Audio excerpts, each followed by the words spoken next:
Hey, everybody, and happy Wednesday to you. This, of course, is Scott Ford. I'm going to be your host for this live stream.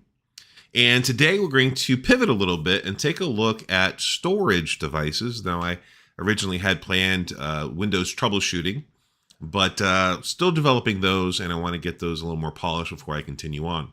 So if you're just joining us, let me explain what we're doing. So this is currently spring break. I am a teacher, a high school teacher currently with Atascocita High School here in Humble ISD, as well as an adjunct professor with Lone Star Community College.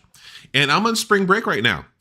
And here I am on spring break developing curriculum and doing live streams to help those of you out there who are looking to get your certification one step closer. Now, normally on vacations, I do a boot camp review session that is Monday through Friday from 9 o'clock to about 4 o'clock. This week, I have other obligations during the day that I have to take care of, and so I'm unable to commit to that time. But having been on YouTube for many, many years, I thought, you know what, let me give this a try. Let me see if we can do live streams instead and see how they work. And if they do work pretty good, this might be something that we continue on down the road. Maybe we'll do live streams once a week from here until the end of the semester. For those of you who are working on your certification exams, I'm currently doing live streams on A+ certification, as well as CompTIA's ITF Plus certification. So if you like what's going on, be sure to let me know, and we'll kind of go from there. Okay, so what are we talking about today? We are going to take a look at storage. And this is going to be part one of two parts that we're going to be covering tonight. This first live stream that will go from 6 o'clock to about 7:30 is the official end time. We'll probably end earlier than that. Is we're taking a look at storage devices. And our next one, Unit 8, we're actually going to be looking at working with storage because storage is a relatively large unit. We have actually 3 units on storage alone. The first one, of course, being what we're going to cover tonight, which is the basics of storage. Then the next one is how to work with it. And then finally, the third one is looking at removable storage, flash drives, optical drives, things like that. But let's actually get into what we're going to look at tonight with, okay? Now, I will tell you this, it is currently 6 o'clock Central Time. And, been kind of working on stuff all day. So apologize if I'm a little tired. But as always, I've got my coffee close by. For those of you who are Office fans, you probably recognize that. And while the show is not sponsored by Bones Coffee, it is definitely powered by Bones Coffee. So I got my coffee here and we're good to go. Okay, so let's hop into what we're looking at, and that is, of course, storage. So our objectives for this unit and this presentation is to describe the basics of how hard drives work. Compare and contrast hard disk drives, HDDs, and solid state drives, SSDs. List and identify common hard drive form factors. Explain the difference between Explain the different hard drive connection technologies. Properly connect hard drives to computers. List and give the features of RAID 0, 1, 5, and 10 technology, or 1+0. We'll look at that later. Create and configure a software and hardware RAID, and describe SCSI technology. So let's take a look at the basics of storage. So storage is the ability of a device to retain data either temporarily or permanently. And we're going to get into why I have quotation marks around permanently, because as you'll discover in this unit, as well as the next one, is that permanent storage really isn't very permanent. You're going to find out that storage devices fail. They all fail. It's just a matter of when and, how much it caught you by surprise. So we'll take a look at those. And so temporarily would be something like RAM, while permanently would be hard drives, solid state drives, things like that. So storage can take the form of hard drives, RAM, floppy drives. This is probably around created before many of you were born. CDs, DVDs, flash drives, etc. And data is stored on magnetic medium, optical medium, and solid state drives as of right now. I always kind of hear little talk and research on holograms, which would be pretty cool. But for right now, the main ways we can store information are magnetically, optically, or on solid state drives. So there are multiple ways to classify hard drives, okay? And these are not mutually exclusive. All of these are combined into describing and classifying our hard drive technology. Ooh, let me pull this over so I can see chat in case I need to. All right. Welcome, welcome, welcome, Rio. Welcome, Shebert. Welcome, welcome. Glad to see you guys back. So these are different ways to classify our hard drives. We have internal components, we have form factors, and we have how they connect to devices. The first one has to deal with internal components. Hard drives can store data on platters or in flash memory chips. Some hard drives can also use a combination of the two. So a hard drive with platters is called a hard disk drive. A hard drive that uses flash memory is called a solid state drive. Now, somebody had commented on another video I made, which was, no, their hard drives have the disks and the solid state drives have the flash. Well, yes, solid state drives are different than hard disk drives. We're going to look at that in a minute. But when I'm saying hard drives, I'm talking about hard disk drives and solid state drives, okay? I'm an old tech, and when solid state drives first came out, they were hard drives that used solid state. So it's one of these things when we talked about like BIOS and UEFI, okay? BIOS is, BIOS, UEFI. UEFI is a new modern standard. That's what most of the computers are going to use. So it's not really BIOS anymore. But as old techs, okay, we've had enough change in our life. We're sticking with BIOS, even though technically it's UEFI. Well, you'll know when I'm talking about hard disk drives or solid state drives. So give me a little grace. I'm old, okay? So moving on. So hard drives with platters are called hard disk drives, while a hard drive that uses flash memory is called a solid state drive or an SSD. If the hard drive uses a combination of these, it's called a hybrid drive. So this is our hard disk drive, right? This is the traditional hard drive, and this has been around longer probably than a lot of you watching this video have been alive. This is very, very old technology. It's been around for a very long time. Like I said, this predates Windows. This predates, Mac OS and graphic user interfaces. So this kind of technology has been around for, like I said, quite a few years. You might also hear this being called conventional drives. Has a mechanical or moving internal parts, and the packages are sealed to prevent any kind of dust or hair or foreign particles from getting inside. So one of the things that you want to make sure you don't do is you do not want to open the hard drive case. You do not want to open the hard disk drive case because the moving components, the read-write heads, which we'll take a look at in a few minutes, are incredibly close to the platters, and dust or hair or any kind of stuff in the air can really kind of ruin your hard drive. If you're going to open up a hard drive, then you need to do it in a clean room. And the clean room is a room that is especially clean, specifically like the air quality. The air has been filtered. There's no dust in the air. There's no dander. There's no hair. So when they open up the hard drive case, the hard disk drive case, there's no chance of foreign stuff getting inside there. Now, as you can imagine, a clean room is not cheap. Not to mention that the technicians are walking around in bunny suits. They're covered from head to toe, so they don't get hair or dust inside the computer components. So if you ever have to send a hard drive or hard disk drive to a clean room for repair, you're looking at buku bucks, so you better make sure it's worth it. So let's take a look at the hard disk drive components. There are 3 components that we need to be aware of for the certification exam. We have the controller, the hard disk, and something called a host bus adapter. So the controller controls how the hard drive operates. These are usually incorporated into the drive assembly, while the hard disk is the actual physical medium that's going to store the data, also known as platters, which we'll take a look at in just a few minutes. And finally, we have a host bus adapter.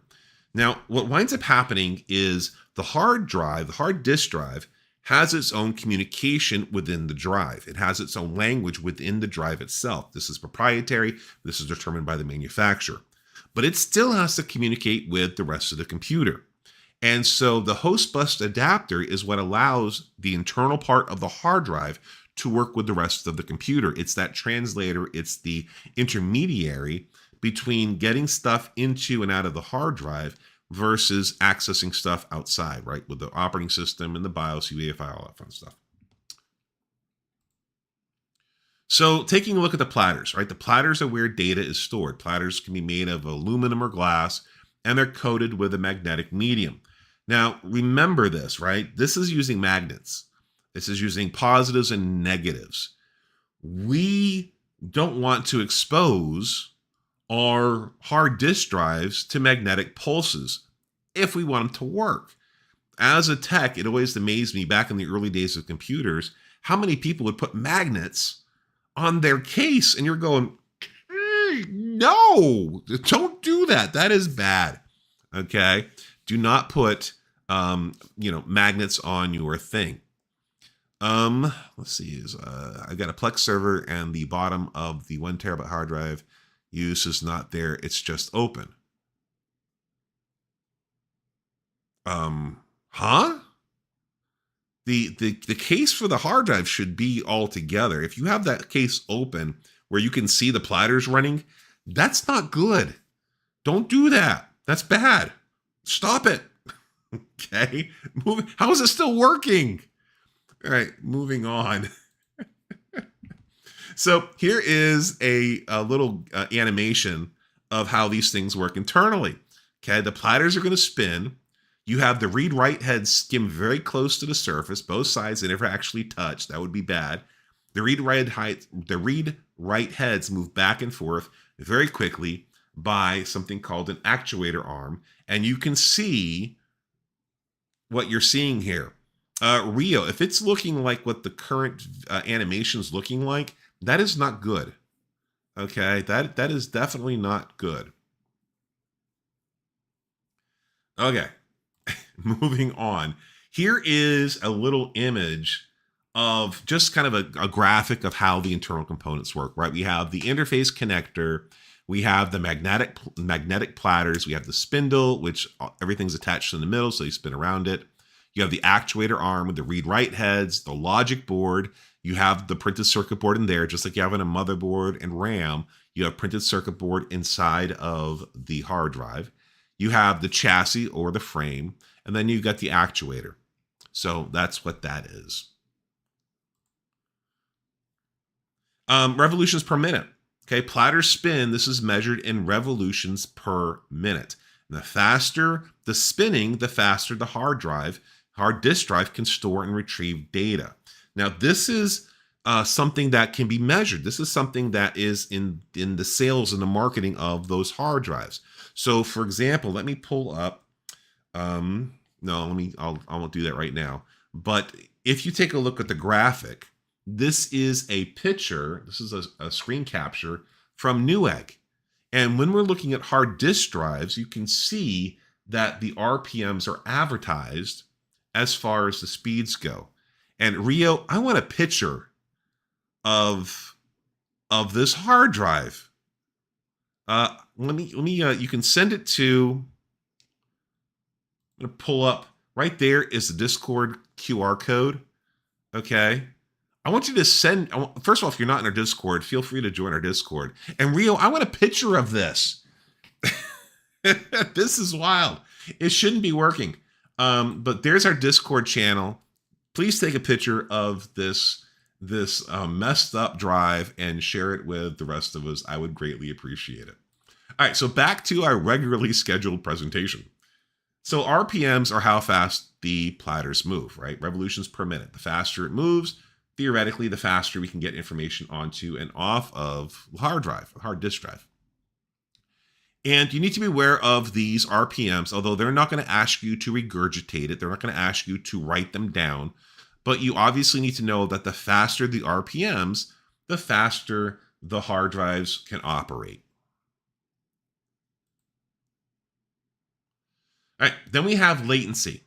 Latency is the delay time between the hard disk drive read head getting to the correct sector and then reading the platter. So it takes a little while for the read write head to get to where it needs to be. It takes a little while for it to read that information or write that information. So it's kind of that delay time, kind of like what we have right now, where I am talking, but what I'm saying right here is actually happening in the past for you. So when you're hearing me talk right now to you, this is actually in the past because I'm already saying something else. So there's a latency, right? There's a delay. So think of latency as a delay.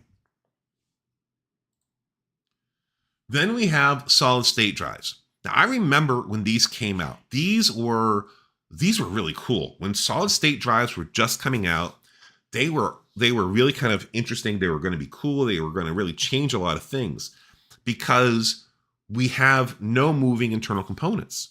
So we don't have to worry about shock, shock if you drop them or jar them, you don't lose your information.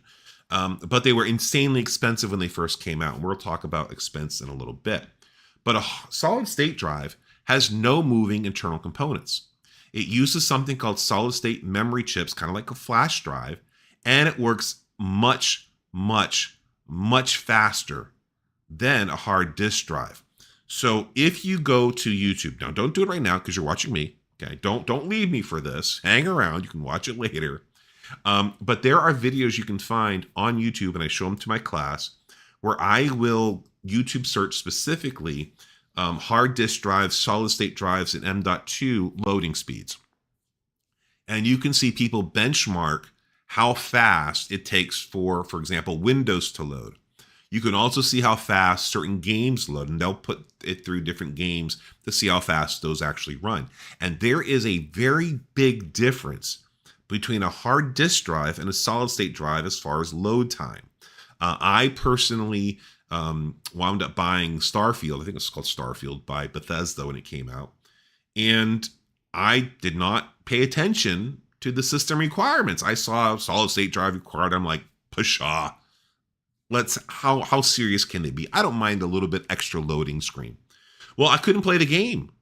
The very first fight scene that I was in, my character goes out, the bad guys come in, I grab the gun, it froze, it unfroze, the fight was over, and they're like, great job, wow, what? I'm like, I didn't do anything, my computer was froze.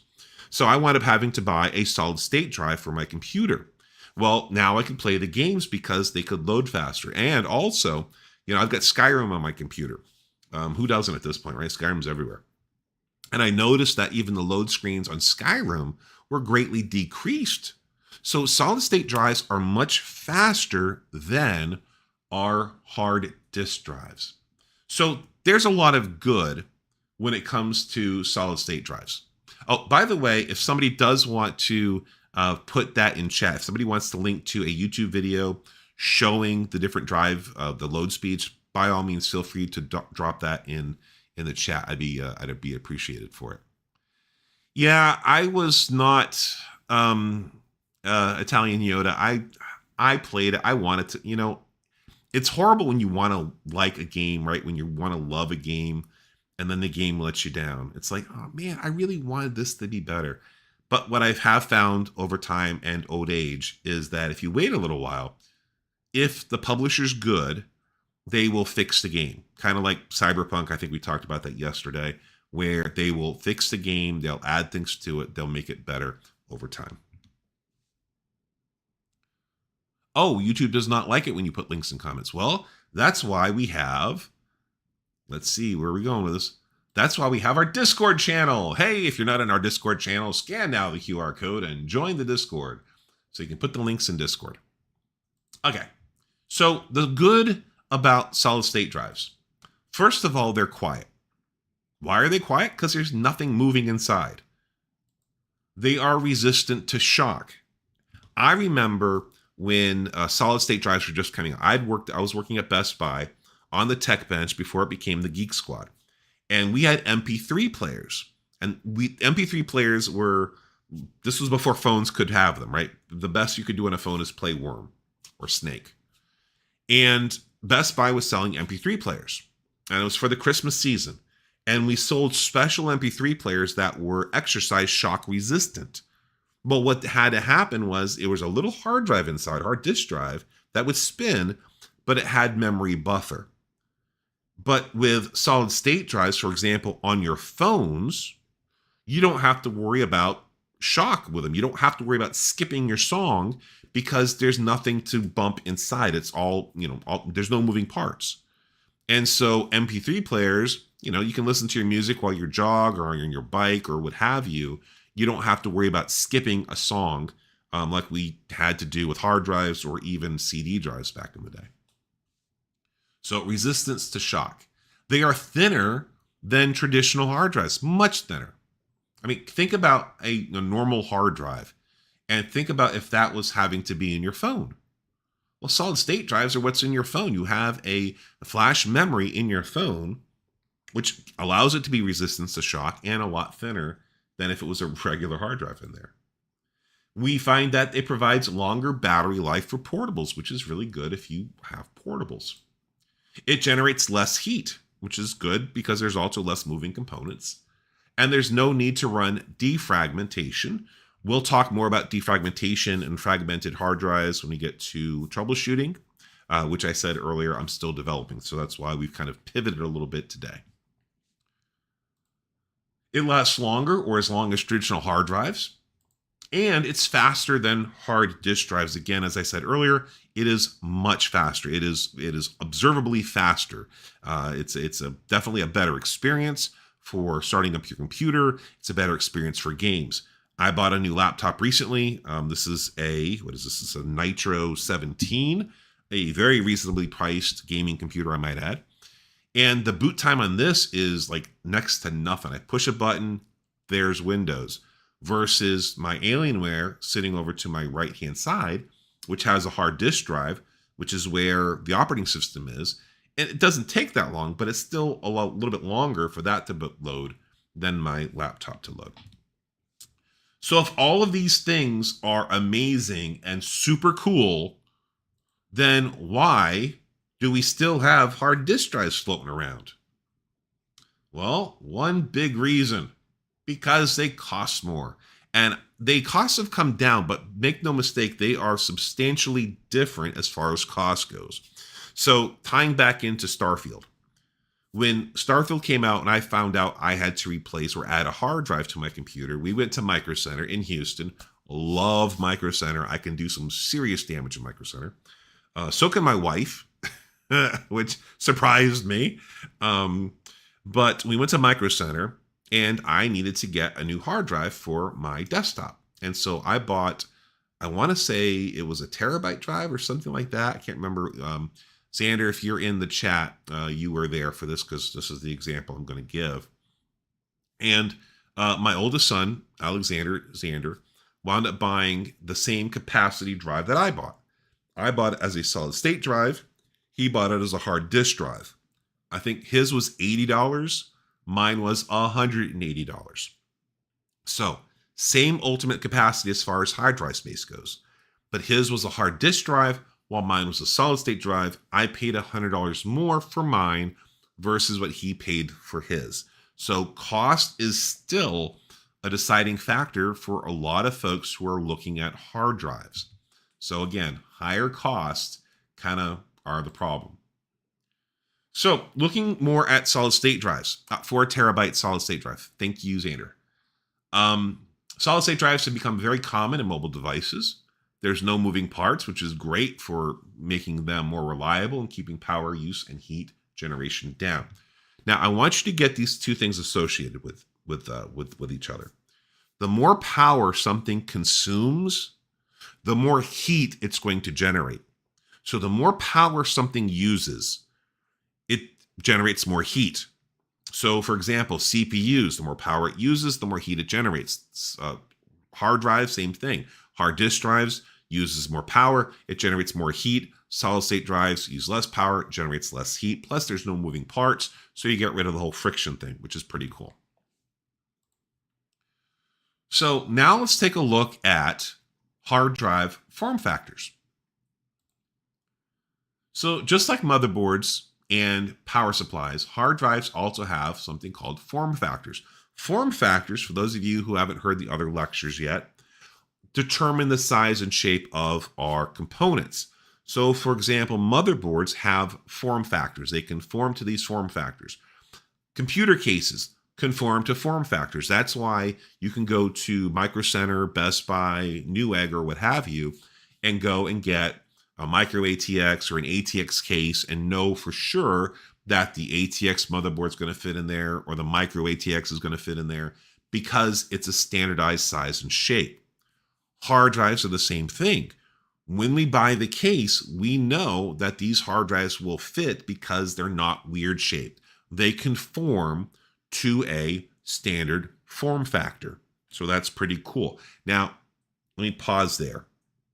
Not every manufacturer always believes in form factors. Not every manufacturer always believes in standards. Dell is infamous for kind of doing their own thing on occasions. For example, I've seen some weird power supplies that are Dell power supplies. Dell is big enough and a big enough manufacturer to get away with it. But if you're building computers from scratch, if you're going to the store and buying components, form factors exist and they help you out.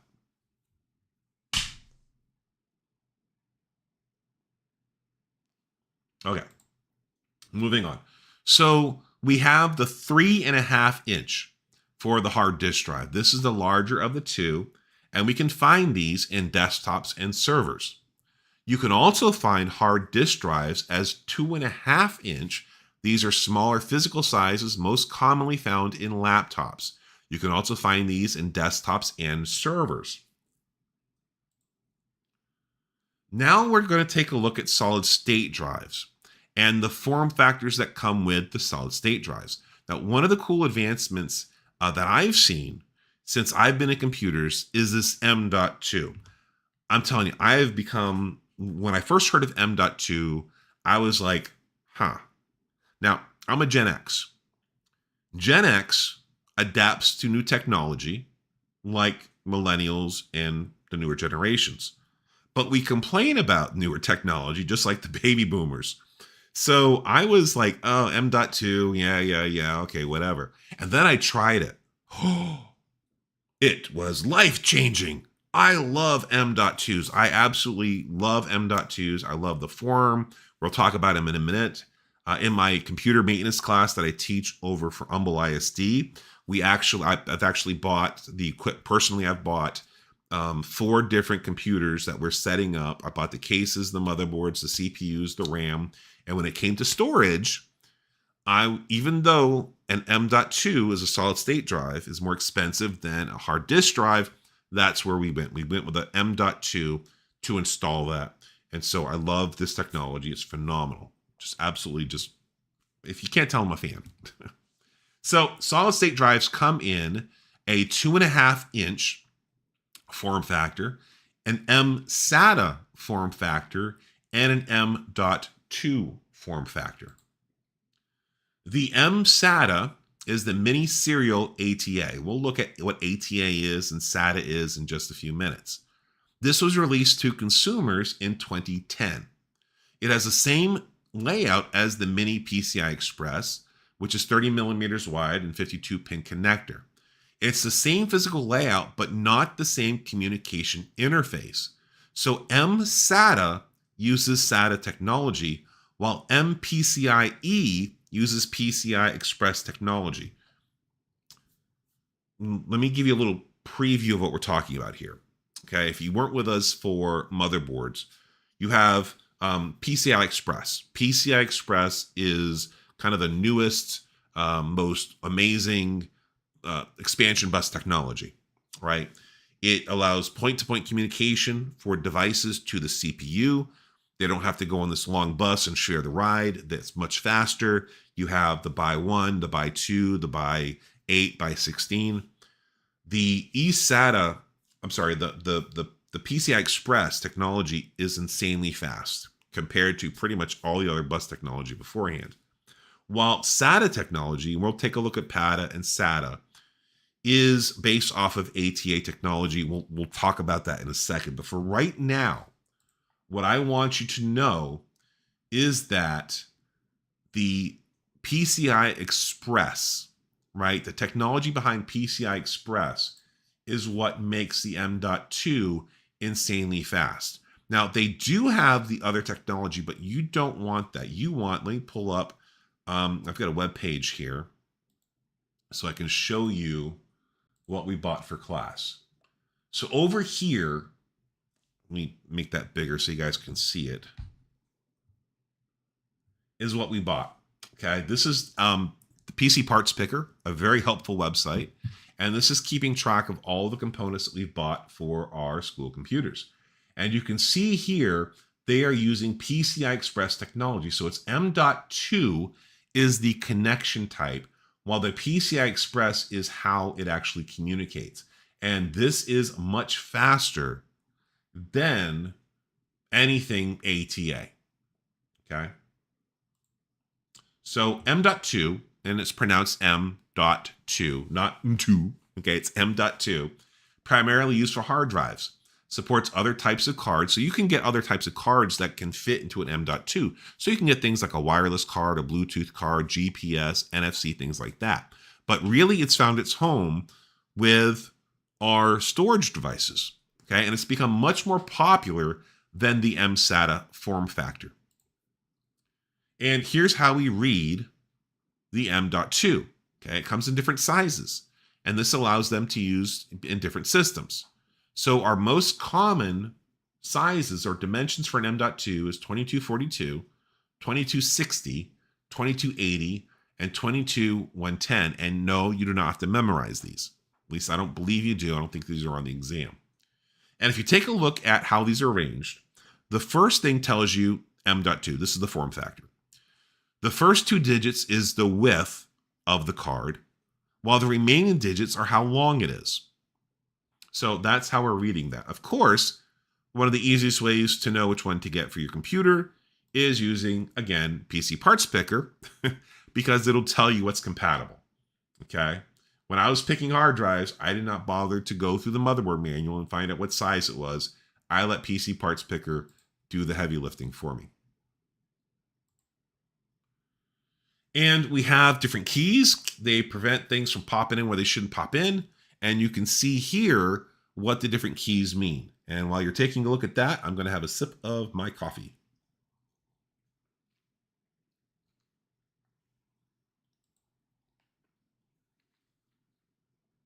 All right.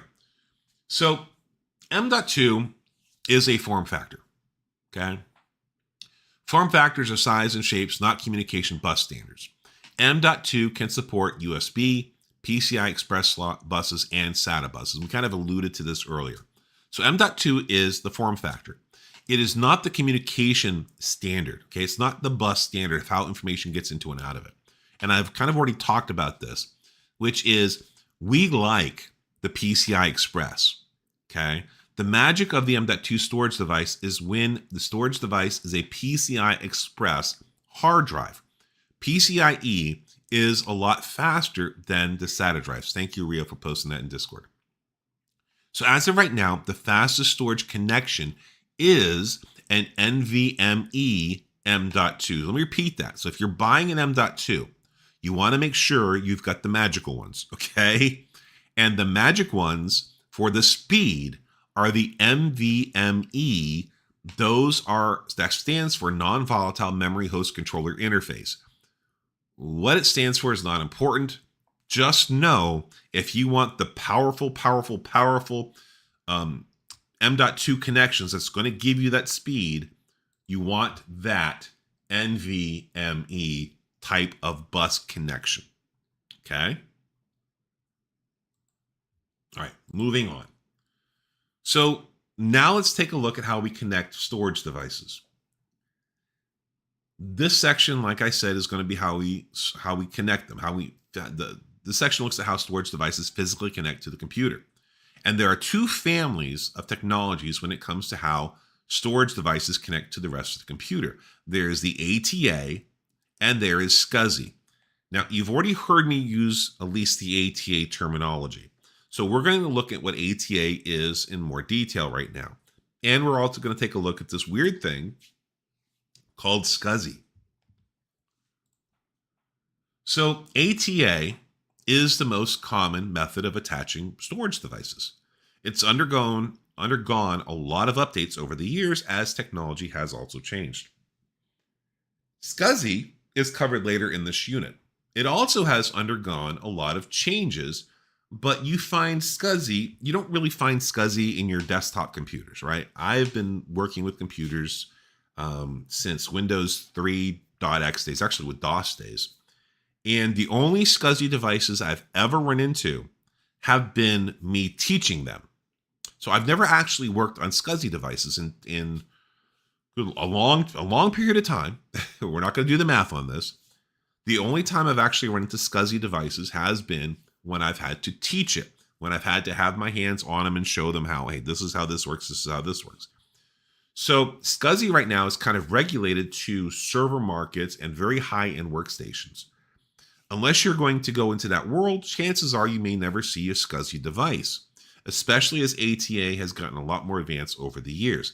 Now, that's not saying they don't exist out there. I'm sure somebody out there might say, every day I work with SCSI. That's great, wonderful, good for you. But most folks, chances are you're probably not going to see a SCSI device, or if you do, it's going to be kind of a one-off, okay? So ATA has evolved over the years. Okay, the original standard was released back in 1990 with version 1, ATA 1. The original standard did not support optical drives, nor did it need to. We didn't have them back then. In 1990, oh my God, I graduated high school in 1990. But in 1990, we didn't have optical drives, okay? They weren't a thing. And so we didn't need to support them. In fact, the original PC computers didn't even have hard drives installed. The original PC computers had floppy drives. That's what you did everything on. That was your storage medium, okay? Which is, I think I said this in another lecture somewhere, where that's where drives A and B came from, because those were floppy drives. C drives came out with hard drives. And so again, hard drives were not originally supported in the early computers. So ATA 1 came out in 1990. ATA 2 came out and it supported optical drives. And ATA 2, otherwise known as ATA PI, supported optical drives. So now we can support CD drives. So we also started to call ATA ATA/ATA PI or EIDE. EIDE was a Western digital marketing term and it stuck. Now, let me pause for a second. You don't need to know any of this for the exam. Okay, you're not going to be asked what standard did this and what standard did this and what standard did this. But to be competent techs, you should know kind of where some of this stuff came from. So that's why we're kind of reviewing some of the older stuff, okay? But you don't have to write down ATA 1, ATA 2. Don't worry about that, okay? So, like I said, well, I haven't said this yet, but let's say it now. The original ATA 1 standard only supported hard drives as large as 504 megabytes and data transfer rates up to 8.3 megabytes per second. I have thumb drives around this place that are larger than the original hard drives that could be supported. But back then, who needed 504 megabytes? That was absurd and ridiculous, and nobody would ever need that much storage space. Well, yeah, we did. Now I kind of turn up my nose if anything's under 1 terabyte. So ATA continued to evolve. ATA 3 introduced something called self-monitoring analysis and reporting technology, otherwise known as SMART. SMART you need to be aware of. SMART is supposed to report errors in hard drives. So if the hard drive is starting to fail or if it's having issues, SMART is supposed to give you an alert about it and, hey, you have a problem. ATA 5 added more wires to the cable. The cables were very wide and they consumed a lot of space. And now they consumed even more space because now there are 40 pins. The newer cables also added color coding with a blue connector attached to the motherboard to make it easier for us to work with. ATA 6 introduced something called big drives, later changed to ATA PO6, and now we can support some seriously big hard drive sizes. Now we can support petabytes. And ATA 7 introduced a humongous change that supported SATA, or serial ATA connections. Now, let me explain how big this was. Okay, let me show you this picture real fast. This was the cables we used to have to use. This was parallel communication. And these cables were wide. They were such a nuisance. You'd have to work around them. They'd get in the way, and they could cause heat. They could cause heat issues with air disruption. They only could be so long. Trying to get them to configure correctly was a pain in the neck. And parallel hard drives were slow. With ATA 7, now we go from PATA, parallel ATA, to SATA, serial ATA. This was a humongous evolutionary leap in storage devices. Now we have serial connections. And even though hard disk drives are slower compared to solid state drives, a serial ATA hard disk drive was still a lot faster than a parallel ATA drive. So big evolutionary step there. As a tech, we were happy to see it because it got rid of some of the headaches that we had to deal with when dealing with hard drives. So, like I kind of just said, the old parallel cables had problems. They had wide, flat cables, which could impede airflow. Cables were limited in size. They were not hot swappable, meaning you had to turn the power off before you unplugged them and plug them back in. And they could be very problematic moving more than one drive to the cable. So let me explain what I mean by this. If we had a customer come in and they had a regular computer and they wanted to bring in another hard drive, let's say they wanted 2 hard drives. Well, it sounds simple enough. In fact, if you do that now, boom, boom, boom, you're done. No big deal. But in the old days, with parallel ATA, PATA, you had jumpers on the back of your hard drives. And the jumpers had to be moved. And some of the jumpers would be like, hey, this is auto select. So if you had the cable plugged in, you had your primary drive or your master drive, as we used to call them. And then you'd have your secondary drive or your slave drive, as it was called back in the day. And you could leave it on auto select and then cross your fingers and hoped that it auto configured and everything worked fine. But of course, it very seldom ever did. So then what you had to do as a tech is you would have to take a pin. You'd only do one hard drive at a time. You would take a pin and you might move that primary drive to primary drive and leave your secondary drive as auto select. Reboot the computer. Maybe it worked. Maybe it didn't. Maybe it would boot. Maybe it wouldn't boot. So you'd move the pin again. Okay, the computer's booting again. All right, let me move the secondary drive. Let me move this pin around. Anyways, long story short, it was a pain in the neck. Sometimes you have to take a pin off altogether. You have to take a jumper off altogether. And of course, the manual didn't tell you how to do this to get the computer to work. So what I'm saying here is you kids have it easy. What I'm saying is PATA, we're happy PATA is gone. And you really shouldn't run into PATA unless you're working on an old computer. For example, you work for the government or you work for a school district. So the old parallel ATA, like I said, was PATA. It's legacy technology.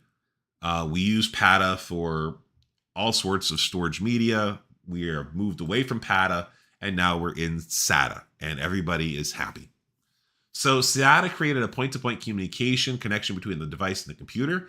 You had one cable to one connection, which is nice. You had much narrower cables, which helped with airflow, so you could deal with heat. Cables could be a lot longer. It was hot swappable. You could unplug and plug things in without shutting down the computer. Although old tech me, I still unplug everything or turn everything off first. There's no drive limit. You could plug as many things as you want into the computer. And if you run out of space, just go get yourself an expansion card with more SATA slots. And very fast throughput. We had different varieties over the years. You don't have to memorize this. This just shows you kind of the evolution of SATA.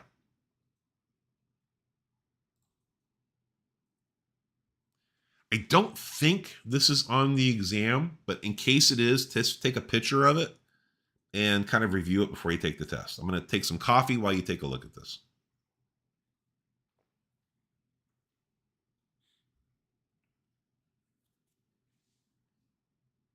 All right, moving on. One of the technologies that was invented was something called eSATA.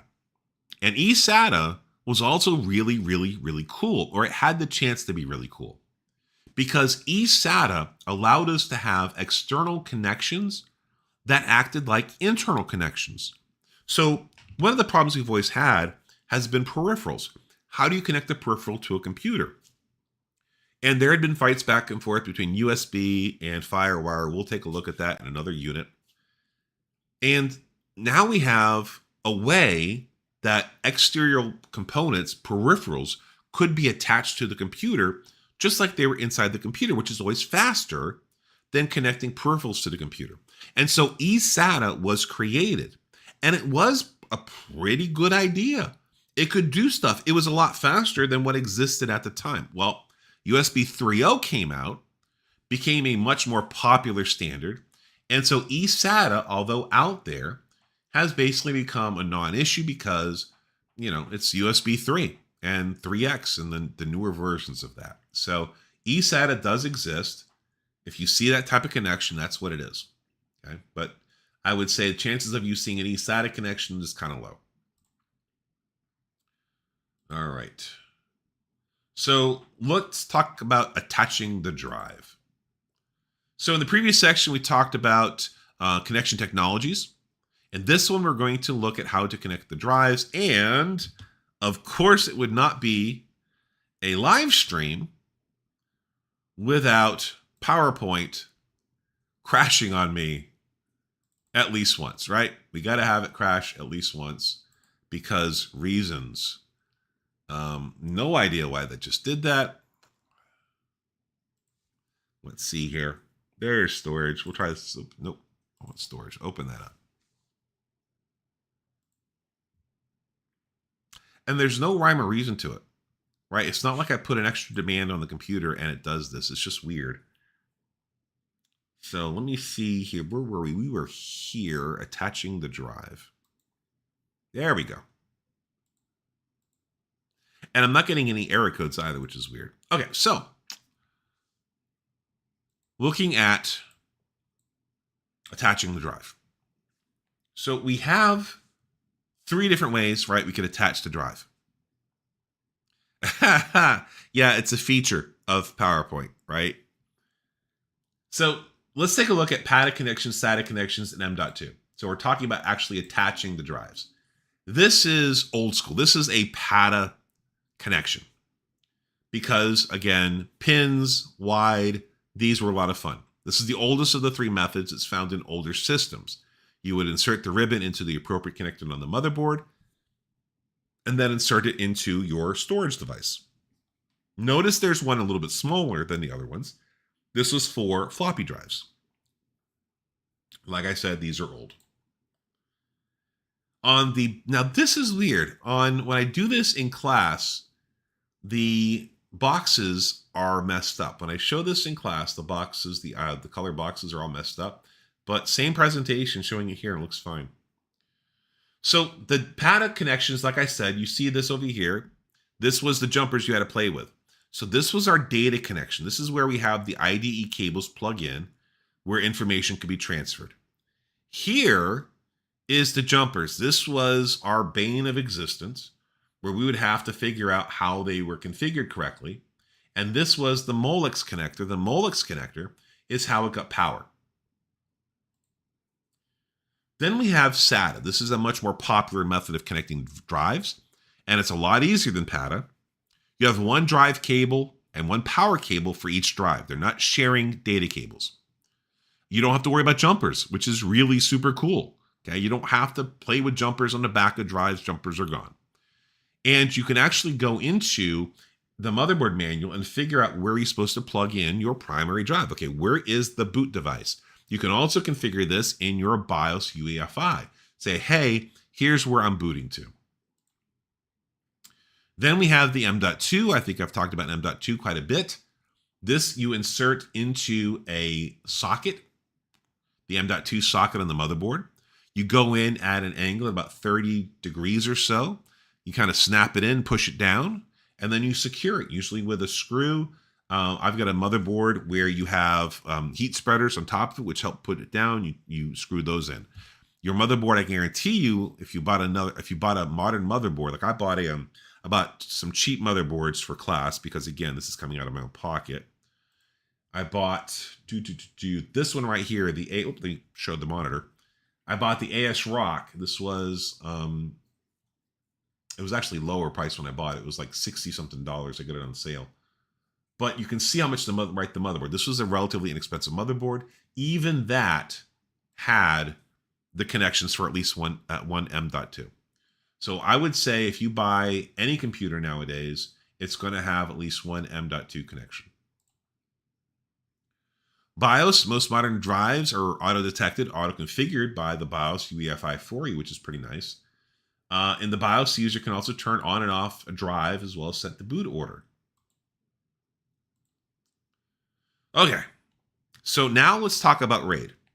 All right, if you are watching this and it's already been recorded and you can pause, if you have the option of pausing, I would highly recommend taking a quick little break. Okay, we've been talking for, how long have we been streaming here? We've been streaming for 52 minutes. So if you're watching this and you can pause it, now if you're watching it live, you can't. This would be a good place to pause and take a break because we're going to jump into RAID and talk about RAID, and there's some of that's conceptual. So I'm going to take another sip of my coffee and then we're going to hop into RAID. All right. Now let's go into RAID.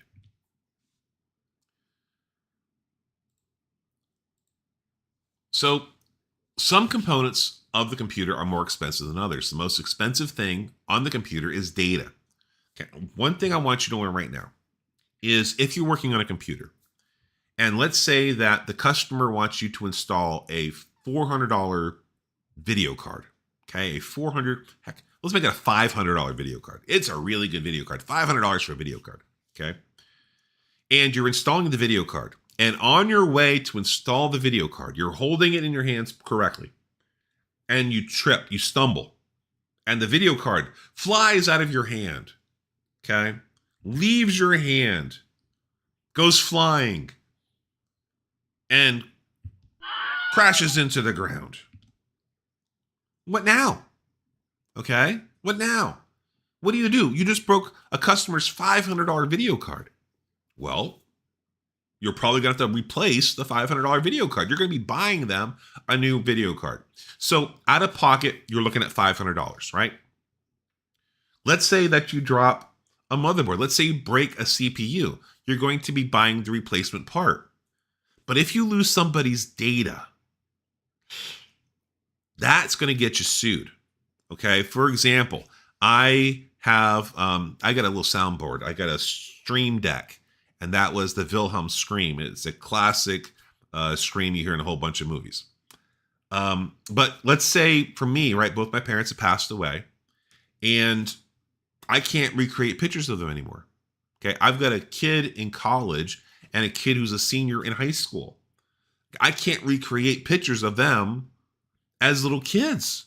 Okay, I can't recreate those pictures. Once my data is gone, it's gone. And if it's lost because of a company, you know darn well I'm going to sue them, just like everybody else will. So data is king. Data will get you sued. And so data is very expensive to cover. Yeah, you don't want to mess with people's data, okay? So RAID is a way that we might have some tolerance or fault tolerance to prevent loss of data. So RAID stands for Redundant Array of Inexpensive Disks or Redundant Array of Independent Disks. Not important, just know it's RAID. And what we do with RAID is we take 2 or more hard drives and we make them work as a single unit. So they're working as one versus, say, buying 2 hard drives and having them operate as separate hard drives. If we have a whole bunch of hard drives and they operate as separate hard drives, we call them a JBOD or just a bunch of disks. So there are lots of different RAIDs out there that you could use, but these are the ones that you need to know for the exam. Okay? And remember, RAID unite multiple hard drives to, for example, help increase the speed of reading and writing, secure and protect data, or a combination of these two. So let's start with RAID 0. RAID 0, or disk striping, has zero protection. RAID 0 offers zero protection. In fact, it increases your chances of something bad happening. So why would anybody use RAID 0? Well, what happens is it takes the data and it tears it in half. So you have two drives, and it will rip the data in half and send half the data to one drive and the other half of the data to the other drive. What this does is, by having two different drives that it feeds into, it speeds up the process of reading and writing to those drives. Now, keep in mind, this stuff was invented back in the hard disk drive days, when hard drives were slow and we needed them to not be slow. We needed them to be fast. So this was kind of a cheat in order to get faster speeds out of our hard drives. By having two different lanes, like at Walmart, we can have a faster checkout, okay? But RAID 0 has zero protection, zero fault tolerance. Remember that. Here's what it looks like, okay? So data is written, it's stripped in half, okay? Then we have RAID 1. RAID 1 is known as disk mirroring, and you need two drives to do this. There is fault tolerance. What RAID 1 does is it makes an exact copy of what's on one drive to the other drive. So it copies that information from one drive to the other drive, okay? If one drive dies, no problem. You just put another drive in and it will copy it back to that brand new drive. If you have two controllers, what do I mean by controllers? You have two different kind of connections on the motherboard that control the RAID. And so if you have two different controllers controlling that, you add additional protection because one controller could die, but the other one's still running. This is called disk mirroring with duplexing. So this is what RAID 1 looks like. You're making exact copies of the information. Then we have RAID 5.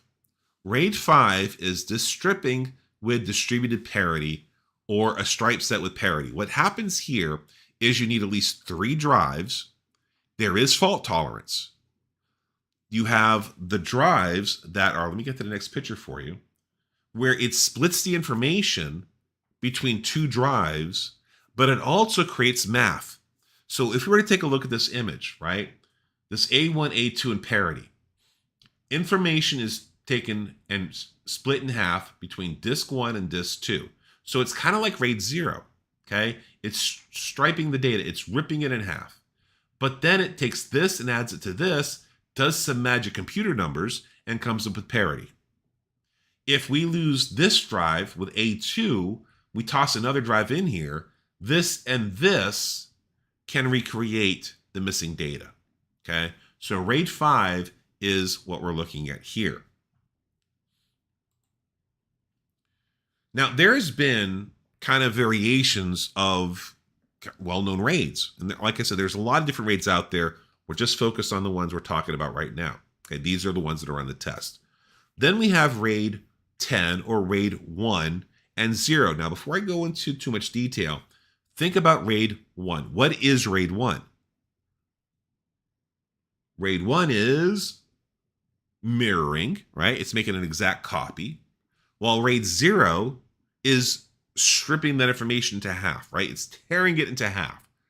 So we're going to see some sort of combination of making a copy, as well as tearing the information in half between 2 drives. So let's see what this actually looks like.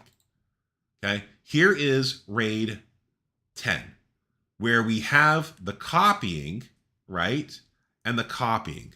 So we first do the RAID 0, where we're copying these, okay? But we're also doing disk striping or stripping, where we're also ripping the data in half. So we have the benefit of the fault tolerance as well as the speed, okay? So here's something to remember if you want to kind of take a picture of this. I highly recommend doing that because this could show up on the test. While you're taking a look at that, I am going to take another sip of my coffee.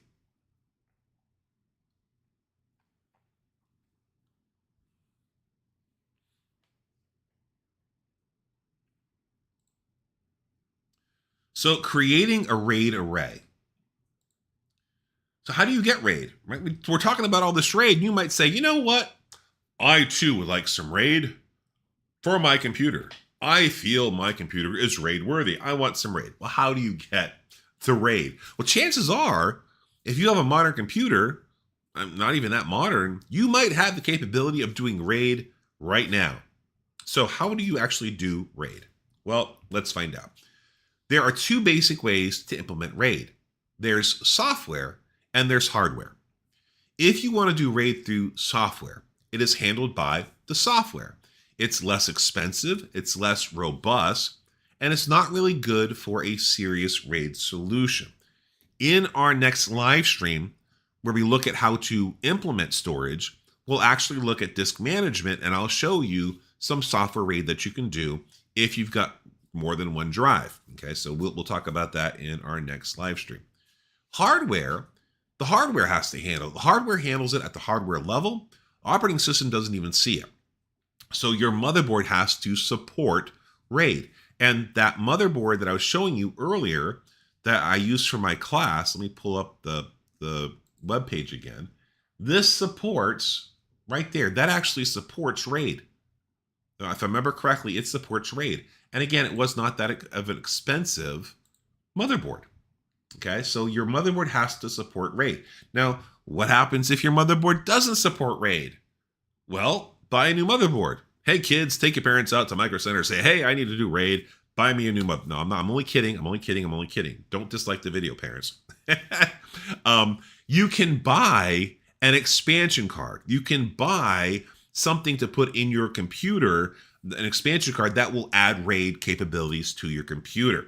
So if your motherboard doesn't support it, you can buy a card that you can put in your computer that will allow you to do RAID. Okay? So, especially if your parents live in Humble ISD. I'm trying to win an election here. Don't tell. Mr. Ford said I need to go buy a new computer. It's not what I'm saying. All right. So, continuing on, here is software RAID. In our next live stream, I'm going to show you how to do this in a little more detail. Okay. We are going to hop into disk management. I'm going to pull up a virtual machine for you so you guys get to see how to do this in person, all this good stuff. But this is software RAID. Okay. This is hardware RAID. Like I said a second ago, you can actually buy an expansion card to handle your hardware RAID. If you're serious about RAID, hardware is the way to go. And finally, I believe this is the last topic we're going to talk about. We have SCSI. SCSI, and that's how we pronounce it, as in rhymes with fuzzy, is drive technology that's been around since the 70s. It's groovy, man. Historically found more often in the high-end market, especially server environments. And like many other technologies, it began as parallel, however, has evolved into serial connections. A fun little side story for you. The original designers of SCSI didn't want it called SCSI, as one would imagine. Hey, we just came up with this new technology. We're going to call it SCSI. No. They actually wanted it to be called sexy. But obviously that name didn't stick because since the 70s, we've been calling this thing SCSI. Kind of the exact opposite of what they wanted it to be called. Oh, boy. Anyways, the old versions were parallel. The early versions of SCSI would use parallel communications. The bus is called a SCSI parallel interface. A common item when working with SCSI was you needed terminators. You needed to terminate, so you got to terminate the connections when you were at the end. So the last device on your SCSI chain had to have a terminator set, and a lot of devices would have a little switch on it that you could set it as the last device. And what that did is that if you didn't terminate it, the signal would bounce back and forth and nothing can communicate because you had signals everywhere.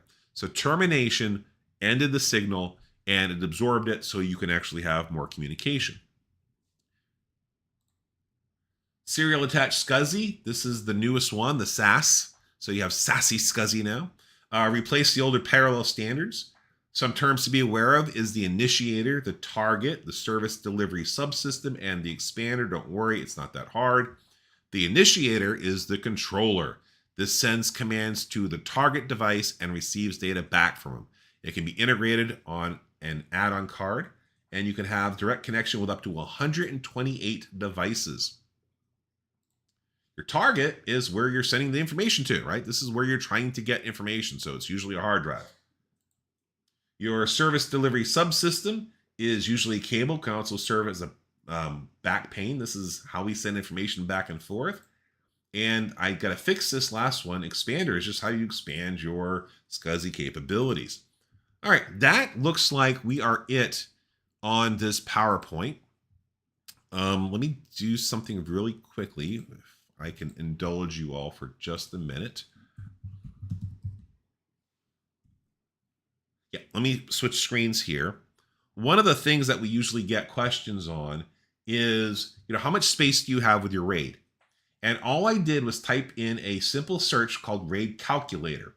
And I'm going to click on this one. It looks like it's kind of a top hit. So let's click on this. And you can actually figure out how much space you're going to have. So with RAID 1, for example, right, mirroring. If you bought 2 5 terabyte hard drives, your total size is 5 terabytes. It's not 10. Okay. So one of the things you're going to do is you can actually put in, what kind of RAID you want. So let me we'll put in 4. We'll just take the defaults 10, and we'll call this RAID 5 with parity. Okay. So calculate. I can see if I have 4 drives at 10 terabytes. Now just do the basic math. Don't think RAID here. Just do basic math. 4 times 10 is what? 40, right? But yet our capacity is 30 terabytes. So instead of trying to figure out the math for yourself, you have free RAID calculators where you can easily kind of figure things out. Let me do 2 drives, and we'll call this RAID 0. How much space do I have? I've got 20 terabytes. Because it's using both drives to save information. Remember, there's no safety on this one. Let me do RAID 1, calculate 10 terabytes, even though I've got 2 10 terabyte drives, because again, it's making a copy. And like I said before, there's a lot more RAIDs that we're not even talking about. So a simple search for RAID calculator can pull this information up for you. Okay, we seem to be nailing our times pretty standard as far as how long we live lecture. And we are at 1 hour and change, 1 hour and 8 minutes. So I'm going to kill the stream in just a second. Don't forget, in about 30 minutes or so at 7:30, just enough time for potty breaks and more coffee, because I need more coffee. 911 on standby. Tachycardia. Anyways, this gives us a little bit of time. Go get a snack. Go potty, whatever, go grab a drink. If you're watching this live, be sure to join us back at 7:30, where we're going to look at how to actually work with our storage devices. And I will show you, hopefully it works for us. We'll hop into our virtual machine so we can actually play around with some drives. So that is it for me. And I will see you all in a little bit. If you're watching this after it's been recorded, thank you for watching. Be sure to like, subscribe, and share. And join our Discord and tell us where you're from. And let us know if you passed your certification exam. So until later, goodbye for now, and have fun studying out there.